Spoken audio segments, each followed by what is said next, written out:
Halo anak-anak, apa kabar? Kita bertemu lagi dalam Pendidikan Pancasila dan Kewarganegaraan dari modul 301. Kita akan belajar masih dari bab 1, Sumpah Pemuda. Dan kita akan belajar pelajaran 1.4, Makna Satu Nusa, Satu Bangsa, dan Satu Bahasa. Sudah siap untuk belajar?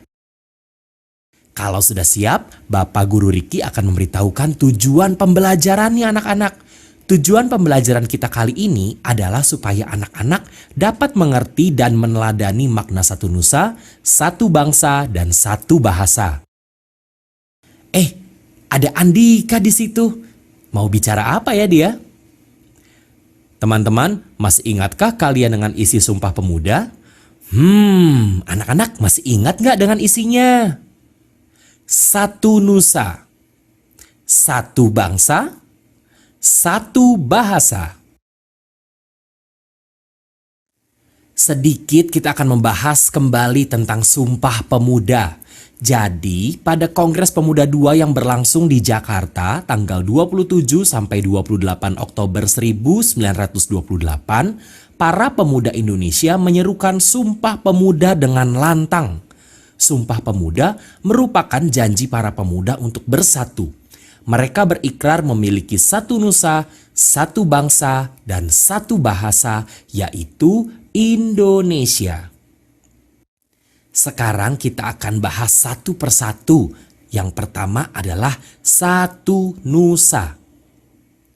Nusa berarti pulau, dan satu nusa artinya satu pulau. Nusantara adalah sebutan untuk wilayah kepulauan Indonesia yang terdiri atas daratan atau tanah dan lautan atau air. Nusantara kita membentang luas dari Sumatera sampai Papua. Seperti yang anak-anak tahu, Indonesia merupakan negara kepulauan yang sangat besar karena terdiri dari ribuan pulau, baik besar maupun kecil. Nusa juga bisa diartikan sebagai yang pertama tanah air, lalu berikutnya tanah tumpah darah, lalu tanah tempat kita tinggal. Makna satu nusa yang terkandung dalam Sumpah Pemuda yaitu walaupun rakyat Indonesia berasal dari ribuan pulau, mereka bersatu padu menjadi satu nusa dan mengakui memiliki tanah tumpah darah yang sama, yaitu tanah air Indonesia.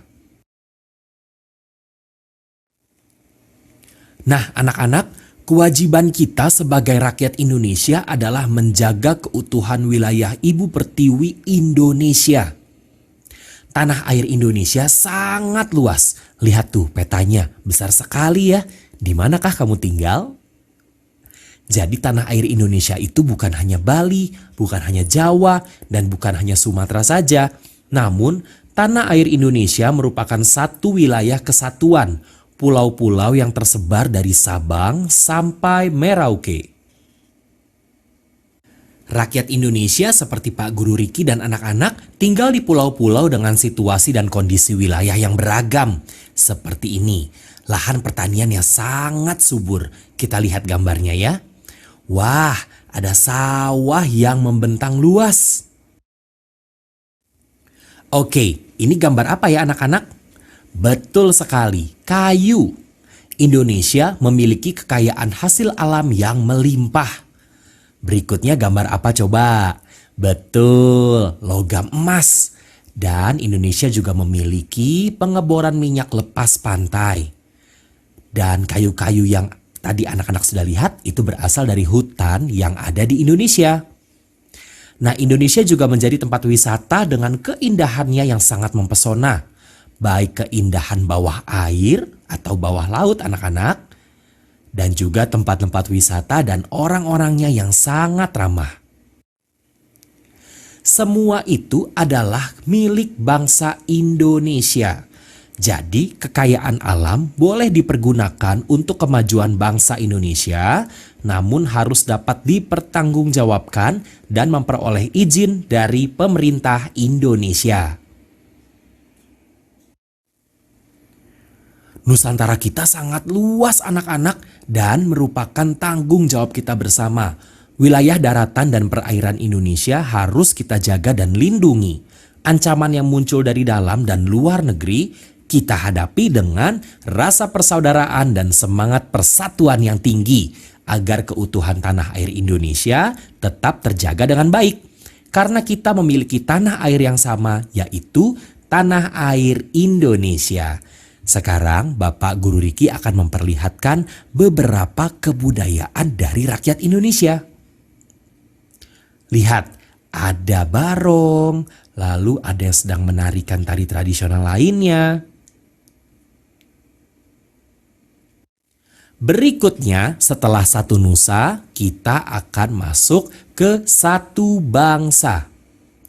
Bangsa artinya suatu kelompok masyarakat yang dianggap memiliki asal-usul keturunan yang sama. Dengan latar belakang Indonesia yang terdiri dari ribuan pulau, penduduk Indonesia pun terdiri atas bermacam-macam suku bangsa.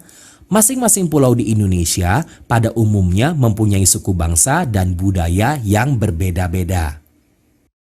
Masih ingatkah kamu siapa saja peserta Kongres Pemuda? Kita jabarkan satu persatu. Ada Jong Java, Jong Minahasa, Jong Celebes, Jong Ambon, Jong Borneo,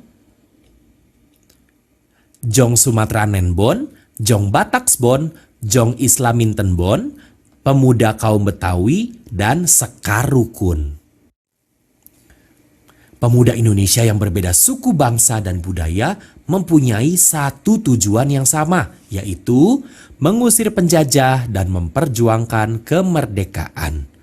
Makna satu bangsa dalam isi Sumpah Pemuda adalah rakyat Indonesia yang berasal dari suku bangsa yang berbeda-beda bersatu padu menjadi satu bangsa dan mengakui memiliki bangsa yang sama, yaitu bangsa Indonesia. Nah anak-anak, setiap suku bangsa memiliki adat istiadat dan ciri khas budaya masing-masing seperti upacara adat, rumah adat, tarian daerah, pakaian daerah, dan alat musik tradisional yang berbeda dengan daerah lainnya dan suku bangsa lainnya. Sebagai contoh, kita lihat Jawa Barat. Upacara adatnya disebut upacara Serentahun. Rumah adatnya disebut Jolopong. Tarian daerah adalah salah satunya nih, tari topeng. Pakaian daerah adalah kebaya dan alat musik tradisionalnya adalah angklung. Berbeda dengan Bali anak-anak. Upacara adat di Bali disebut upacara ngaben. Lalu rumah adatnya disebut gapura Candi Bentar. Tarian daerahnya disebut tari kecak. Dan pakaian daerahnya disebut pakaian adat Bali dan alat musik tradisionalnya adalah rindik. Anak-anak, Indonesia terbagi menjadi 34 provinsi. Wow, banyak sekali ya. Bisa kamu bayangkan betapa kayanya budaya negara kita ini. Keragaman suku bangsa dan budaya adalah kelebihan kita sebagai bangsa Indonesia. Rakyat Indonesia yang mengaku satu bangsa artinya bersatu meskipun berbeda budaya. Persatuan dan kesatuan bangsa Indonesia hanya dapat diwujudkan melalui sikap saling menghormati dan menghargai perbedaan yang ada antara masing-masing suku bangsa. Lihat, bendera apa itu anak-anak? Betul, ini adalah bendera negara kita, bendera merah putih. Sebagai rakyat Indonesia, kita harus bisa bersatu tanpa memandang perbedaan-perbedaan yang ada di sekitar kita. Karena kita memiliki bangsa yang sama, yaitu bangsa Indonesia. Baiklah, sekarang kita akan masuk ke poin satu bahasa. Bahasa artinya adalah alat komunikasi antar manusia dengan menggunakan kata atau gerakan. Hampir setiap suku bangsa nih anak-anak mempunyai bahasa daerahnya sendiri-sendiri. Bahasa daerah yang mereka pakai sehari-hari memiliki aksen atau dialek yang berbeda. Pada masa perjuangan Sumpah Pemuda, pemuda Indonesia menggunakan bahasa Indonesia yang masih memakai bentuk huruf ejaan lama. Bahasa tersebut lebih mudah diterima dan dimengerti oleh peserta Kongres Pemuda pada waktu itu. Coba kamu bayangkan, apabila masing-masing peserta berbicara menggunakan bahasa daerahnya masing-masing, tentu saja akan memakan waktu yang sangat lama untuk mencapai kesepakatan. Sekarang kita lihat, ada dua orang yang sedang berbicara. Makna satu bahasa dalam isi Sumpah Pemuda adalah rakyat Indonesia yang memiliki bahasa daerahnya masing-masing bersatu padu menjunjung tinggi bahasa persatuan, yaitu bahasa Indonesia. Bahasa sebagai alat komunikasi sehari-hari mempunyai peranan yang sangat penting dalam berinteraksi dengan orang lain. Bahasa Indonesia sendiri mengalami penyempurnaan bentuk huruf dari ejaan lama menjadi ejaan yang disempurnakan atau EYD. Sebagai contoh, kita bisa lihat dari teks Sumpah Pemuda berikut ini. Ejaan lama seperti ini contohnya anak-anak. Kita akan lihat teks Sumpah Pemuda dalam bentuk ejaan lama, tapi kita akan baca dengan ejaan baru. Soempah Pemueda. Satoe, kami poetra dan poetri Indonesia mengakoe bertoempah darah jang satoe tanah air Indonesia. Doea, kami poetra dan poetri Indonesia mengakoe berbangsa jang satoe bangsa Indonesia. 3. Kami poetra dan poetri Indonesia menjoeng-joeng bahasa persatoean bahasa Indonesia. Nah, sekarang kita akan lihat ejaan yang disempurnakan. Sumpah Pemuda. Pertama, kami putra dan putri Indonesia mengaku bertumpah darah yang satu tanah air Indonesia. Kedua, kami putra dan putri Indonesia mengaku berbangsa yang satu bangsa Indonesia. Ketiga, kami putra dan putri Indonesia menjunjung bahasa persatuan bahasa Indonesia. Anak-anak dapat lihat kan perbedaan antara ejaan lama dengan ejaan yang disempurnakan? Bahasa Indonesia sebagai pemersatu bangsa dapat kita lihat dalam kehidupan sehari-hari. Di lingkungan tempat tinggal kita terdiri dari banyak orang dengan suku bangsa yang berbeda. Namun apabila kita berbicara dengan mereka, kita menggunakan bahasa Indonesia. Begitu pula bila kita berlibur ke Bali atau Manado. Dengan sesama rakyat Indonesia, pada umumnya kita berbicara menggunakan bahasa Indonesia. Demi mewujudkan persatuan dan kesatuan, kita sebagai rakyat Indonesia harus menggunakan bahasa persatuan, yaitu bahasa Indonesia. Sekarang anak-anak coba baca kalimatnya bersama-sama dengan Andika. Satu nusa, satu bangsa, satu bahasa. Sumpah Pemuda yang diperjuangkan oleh pemuda Indonesia bertahun-tahun yang lalu dan berbuahkan kemerdekaan harus kita hormati dan terapkan dalam kehidupan sehari-hari. Wah, lagi-lagi kita melihat bendera negara kita, bendera merah putih. Kewajiban kita adalah meneruskan semangat satu nusa, satu bangsa, dan satu bahasa untuk mempertahankan persatuan dan kesatuan negara Indonesia.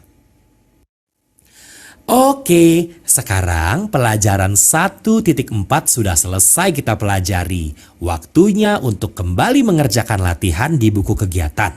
Jadi ambil buku kegiatannya, ambil alat tulisnya, dan semangat untuk mengerjakan. Sampai bertemu di pelajaran berikutnya.